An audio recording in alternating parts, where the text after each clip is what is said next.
உலகிலேயே விலை உயர்ந்த 10 சூப்பர் பைக்குகள் குறித்து இந்த சிறப்பு தொகுப்பில் தற்போது பார்க்கலாம்.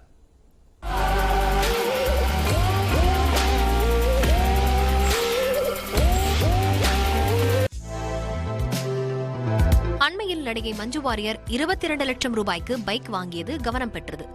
நம்மில் பலர் இதற்கு காரை வாங்கலாமே, ஏன் பைக் வாங்குகிறார்கள் என்று சிந்திப்போம். ஆனால் கோடிக்கணக்கில் விலை நிர்ணயிக்கப்பட்ட பைக்குகளும் உள்ளன. இவற்றை சூப்பர் பைக்குகள் என்று அழைக்கின்றனர்.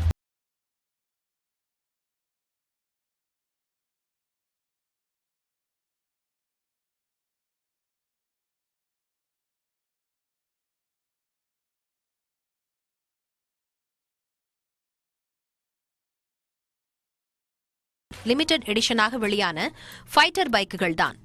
இதன் விலை 91 கோடி ரூபாய். மொத்தம் 45 பைக்குகள் மட்டுமே வெளியாகின. இவற்றின் வேகத்தை கேட்டால் தலை சுற்றும். ஆம், மணிக்கு 300 கிலோமீட்டர் வேகத்தில் செல்லக்கூடியவை இவை. அடுத்ததாக 1949ஆம் ஆண்டு வெளியான E90 AGS போக்கிபைன். இந்த வாகனம் மோட்டார் சைக்கிள் ரேசரான லெஸ்லி கிரஹாமால் பயன்படுத்தப்பட்டது. இந்த 500cc மோட்டார் பைக் பந்தயங்களுக்காகவே தயாரிக்கப்பட்டது. மொத்தம் 4 பைக்குகள் தான் தயாரிக்கப்பட்டன. இதன் விலை 58 கோடி ரூபாய்.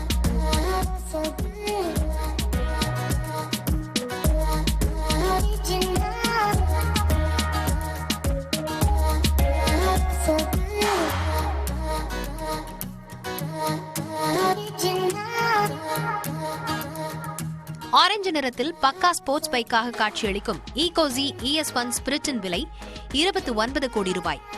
ஏரோடைனமிக் வடிவமைப்பு தான் இதன் சிறப்பம்சம். வெறும் 120 கிலோ மட்டுமே எடை கொண்ட இந்த பைக் மணிக்கு 370 கிலோமீட்டர் வேகத்தில் செல்லக்கூடியது.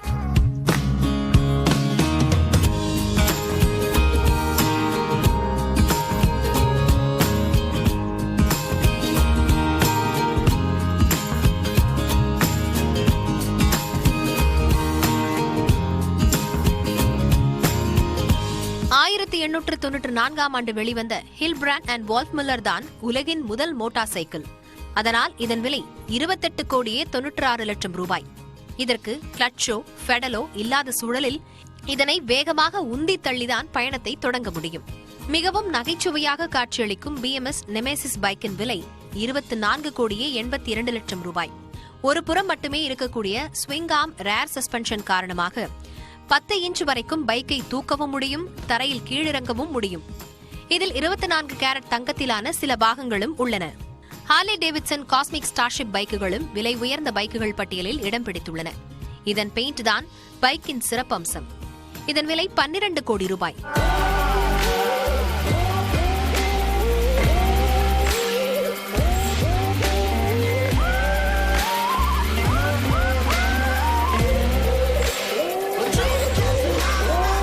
டாட்ஜ் டோமாஹாக் V10 பைக்குகள் 2003ஆம் ஆண்டு வட அமெரிக்காவில் சர்வதேச வாகனங்கள் கண்காட்சியில் அறிமுகப்படுத்தப்பட்டது. இதன் விலை 4 கோடியே 55 லட்சம் ரூபாய். இந்த வாகனம் நகரங்களில் செல்ல அனுமதி கிடையாது. இதன் எடை 680 கிலோ.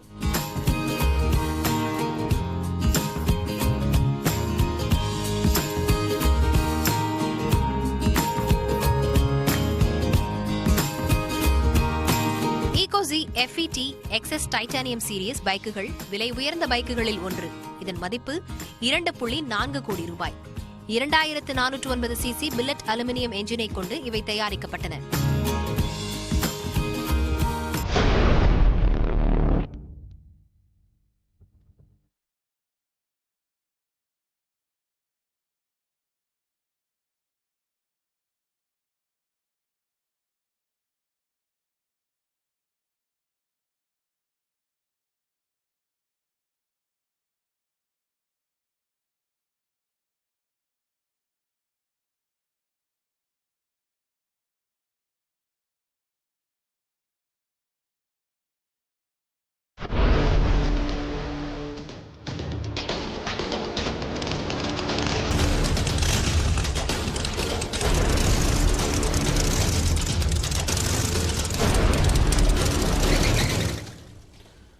சென்னை பெரம்பூரில் நகைக்கடையில் 9 கிலோ தங்கம் கொள்ளையடிக்கப்பட்ட வழக்கில் 2 வாரமாகியும் கொள்ளையர்களை பிடிக்க முடியாமல் போலீசார் திணறி வருகிறார்கள்.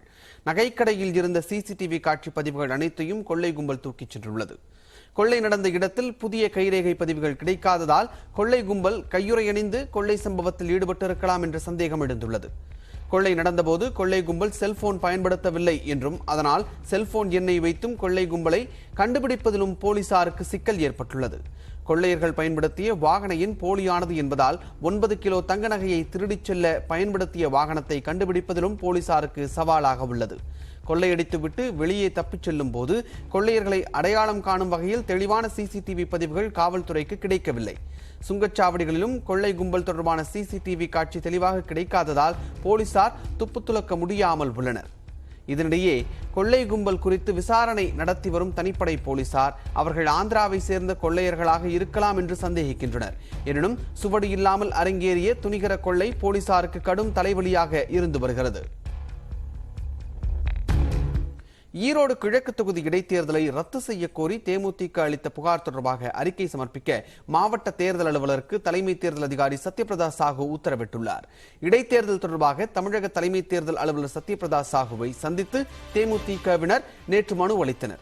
அதில் ஈரோடு கிழக்கு தொகுதியில் தேர்தல் நடத்தை விதிகளை மீறி வாக்காளர்களுக்கு பணம் பட்டுவாடா செய்யப்படுவதாக தெரிவித்தனர். ஆகவே ஈரோடு கிழக்கு சட்டமன்ற தொகுதி இடைத்தேர்தலை ரத்து செய்ய வேண்டும் என்று வலியுறுத்தினர். இந்த நிலையில் தேர்தலை ரத்து செய்ய கோரி தேமுதிக அளித்த மனு தொடர்பாக விளக்க அறிக்கையை சமர்ப்பிக்க மாவட்ட தேர்தல் அலுவலருக்கு சத்யபிரதா சாஹூ உத்தரவிட்டுள்ளார். இதையடுத்து 2 நாளில் மாவட்ட தேர்தல் அலுவலர் விளக்கமளிப்பார் என்று எதிர்பார்க்கப்படுகிறது.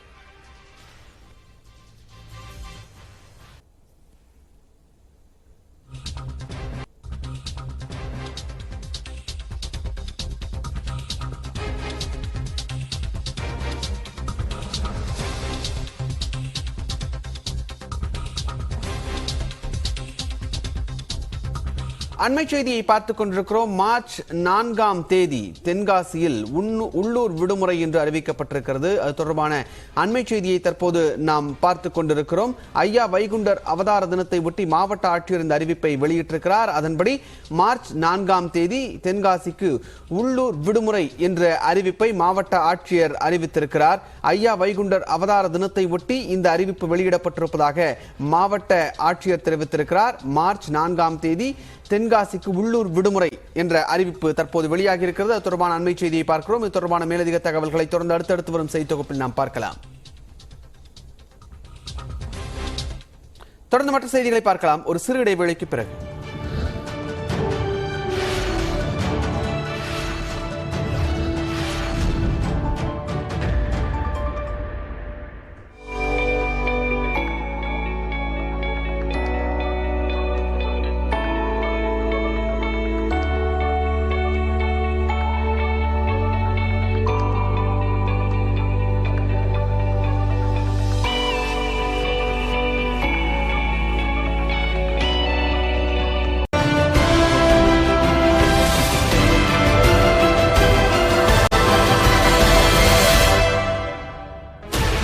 Sixteen channels, 15 languages, 26 states, 1,200 plus reporters, 67 plus crore viewers.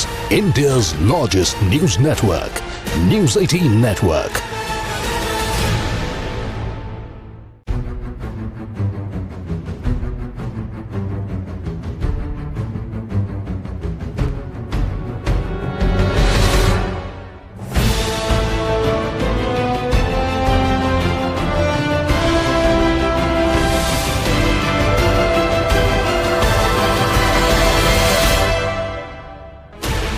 Sixteen channels, 15 languages, 26 states, 1,200 plus reporters, 67 plus crore viewers. India's largest news network, News 18 Network.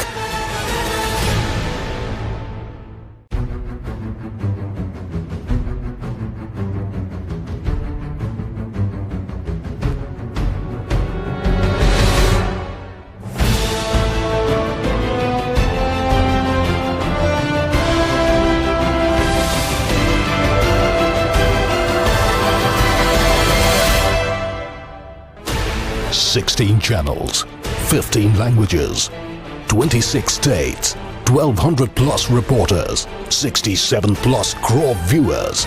India's largest news network, News 18 Network.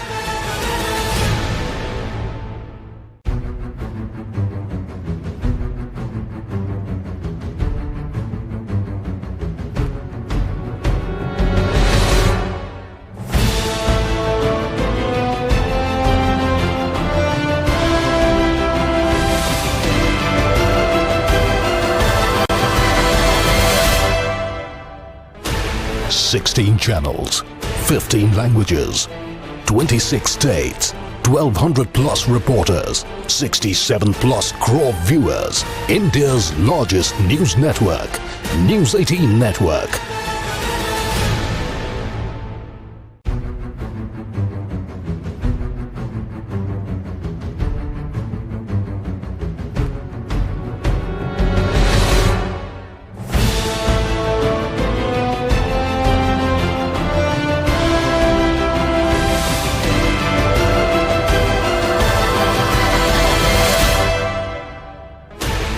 Sixteen channels, 15 languages, 26 states, 1200 plus reporters, 67 plus crore viewers.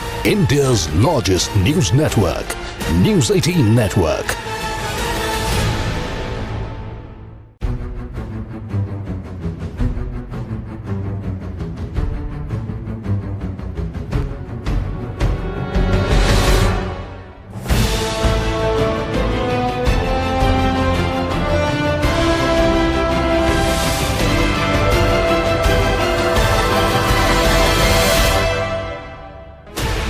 Sixteen channels, 15 languages, 26 states, 1200 plus reporters, 67 plus crore viewers. India's largest news network, News 18 Network.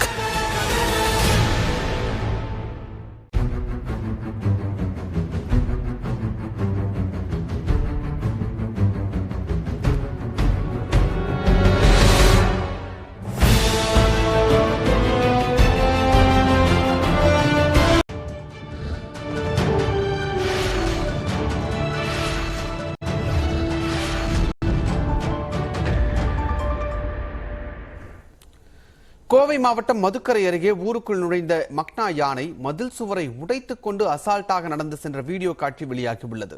Dharmapuri Krishnagiri மாவட்ட எல்லையான ஒகேனக்கல், தேன்கனிக்கோட்டை, பஞ்சப்பள்ளி, மாரண்டஹள்ளி, பெண்ணாகரம் வனப்பகுதியில் இருந்து மக்னா யானை வனப்பகுதிக்கு செல்லாமல் விவசாய நிலங்களை சேதப்படுத்தி வந்தது. கடந்த 5ஆம் தேதி இந்த யானையை மயக்க ஊசி செலுத்தி பிடித்து 6ஆம் தேதி கோவை பொள்ளாச்சி அருகே உள்ள டாப் ஸ்லிப் வனசரகத்திற்கு உட்பட்ட வரகடியாறு வனப்பகுதியில் விடுவித்தனர். 10 நாட்களாக வனப்பகுதிக்குள் சுற்றித் திரிந்த மக்னா யானை சேத்துமலை பகுதிக்கு சென்று பொள்ளாச்சியிலிருந்து பாலக்காடு சாலையை கடந்து மதுக்கரைக்கு வந்தது. இங்கு மதில் சுவரை உடைத்துக் கொண்டு அசால்ட்டாக நடந்து சென்ற பொதுமக்களிடையே அச்சத்தை ஏற்படுத்தி உள்ளது. இதையடுத்து அந்த யானையை வனப்பகுதிக்குள் விரட்ட வனத்துறையினர் முயற்சி மேற்கொண்டு வருகின்றனர்.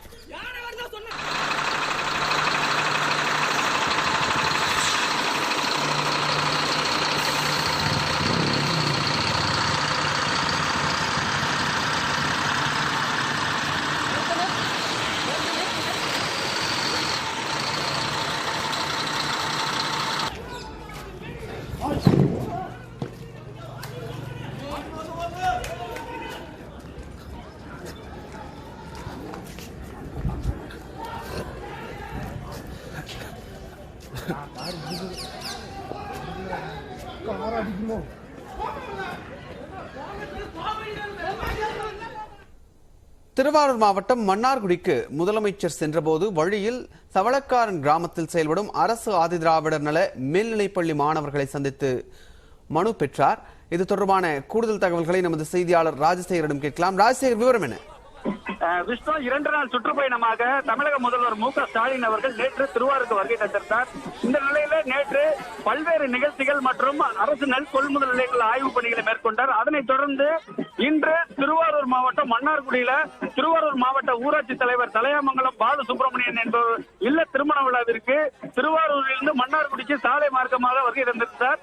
அப்பொழுது தவளக்கரன் என்கிற இடத்துல பாத்தீங்கன்னா தவளக்கரன் பகுதியைச் சேர்ந்த ஆதி திராவிடர் மேல்நிலைப் பள்ளியைச் சேர்ந்த மாணவிகள் ஏராளமானோர் முதல்வரை நேரடியாக சந்தித்து அவரிடம் ஒரு மனுவை கொடுத்தார்கள். அந்த மனுவில் எங்கள் பள்ளிக்கு தேவையான அடிப்படை வசதிகளை மேம்படுத்தி தர வேண்டும், அது மட்டுமின்றி பள்ளியில் கழிவறை, அது மட்டுமல்ல மாணவிகளுக்கு தேவையான கழிவறை வசதிகளை அதிகப்படுத்தி தர வேண்டும். நாங்கள் இந்த பள்ளியில் விளையாட்டு, குறிப்பாக கால்பந்தாட்டத்தில் மாநில அளவு மட்டும் இல்லாமல் தேசிய அளவில் பல்வேறு விருதுகளை பெற்றிருக்கிறோம். எங்களுக்கு விளையாட்டு மைதானம் அமைச்சருடைய கோரிக்கைகள் அமைத்து அவரிடம் கொடுத்தார்கள். அதனை முதல்வர் அவர்கள் அந்த மனுவை பெற்றுக்கொண்டு உரிய நடவடிக்கை எடுக்கப்படும் என மாணவிகளிடம் தெரிவித்திருக்கிறார்கள். அதனைத் தொடர்ந்து தற்பொழுது மாவட்ட ஊராட்சி தலைவர் தலையாமங்கலம் பால் அவர்கள் இல்ல மனவிழாவை நடத்தி வைத்திருக்கிறார். விஷ்ணு அவர். நன்றி ராஜசேகர், உங்களுடைய தகவல்களுக்கு. தொடர்ந்து ஒரு நிமிட செய்தி தொகுப்புகள் சிலவற்றை பார்க்கலாம். ராணுவ வீரர்களை சீண்டினால் வெடிகுண்டு வைப்போம் என ஓய்வு பெற்ற ராணுவ வீரர் பாண்டியன் தெரிவித்துள்ளார். ராணுவ வீரர் பிரபு கொலை சம்பவத்தை கண்டித்து சென்னை சேப்பாக்கத்தில் பாஜக சார்பில் உண்ணாவிரத போராட்டம் நடைபெற்றது. இதில் கலந்து கொண்டு பேசிய ஓய்வு பெற்ற ராணுவ வீரர் பாண்டியன் ராணுவ வீரர்களை சீண்ட வேண்டாம் என தமிழ்நாடு அரசுக்கு எச்சரிக்கை விடுத்தார். இங்கே அமர்ந்திருக்கும் அனைத்து முன்னாள் ராணுவ வீரர்களும் குண்டு வைப்பதிலே கெட்டிக்காரர்கள், சுடுவதிலே கெட்டிக்காரர்கள், சண்டையிடுவதிலே கெட்டிக்காரர்கள். ஆகையினால் இந்த வேலைகளை எங்களுக்கு நன்றாகவே தெரியும். ஆனால் இதையெல்லாம் நாங்கள் செய்வதாக இல்லை. எங்களை செய்ய வைத்து விடாதீர்கள் என்றுதான் நான் தமிழக அரசை எச்சரிக்கிறேன்.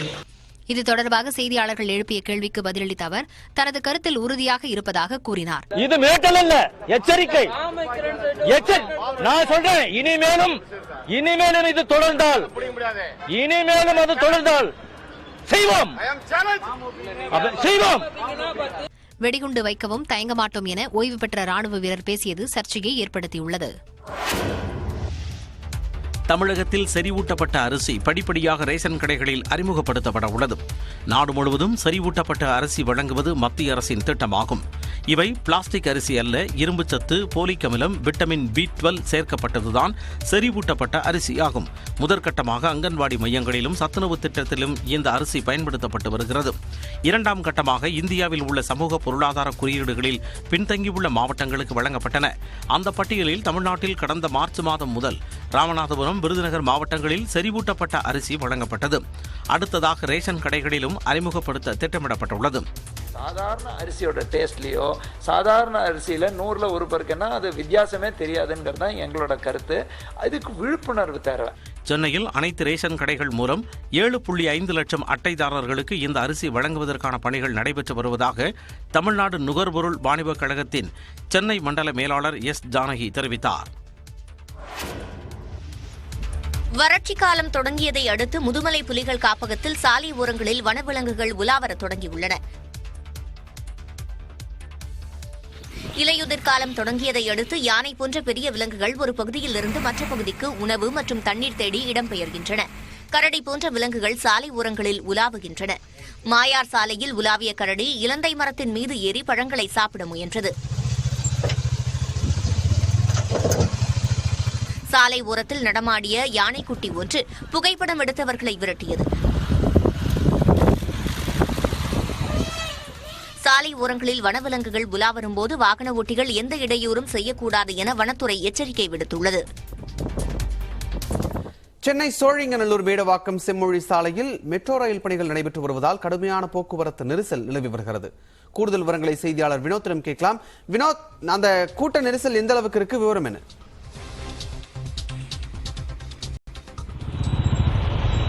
விஷ்ணுராஜ், சென்னை சோழிங்கநல்லூர் மேடவாக்கம் இடையே மெட்ரோ ரயில் பணிகள் நடைபெற்று வருகின்றன. கடந்த சில மாதங்களாக நடைபெற்று வரும் இந்த மெட்ரோ ரயில் பணிகள் காரணமாக இந்த பகுதியில் கடுமையான ஒரு போக்குவரத்து பாதிப்பு நிலவி வருகின்றன.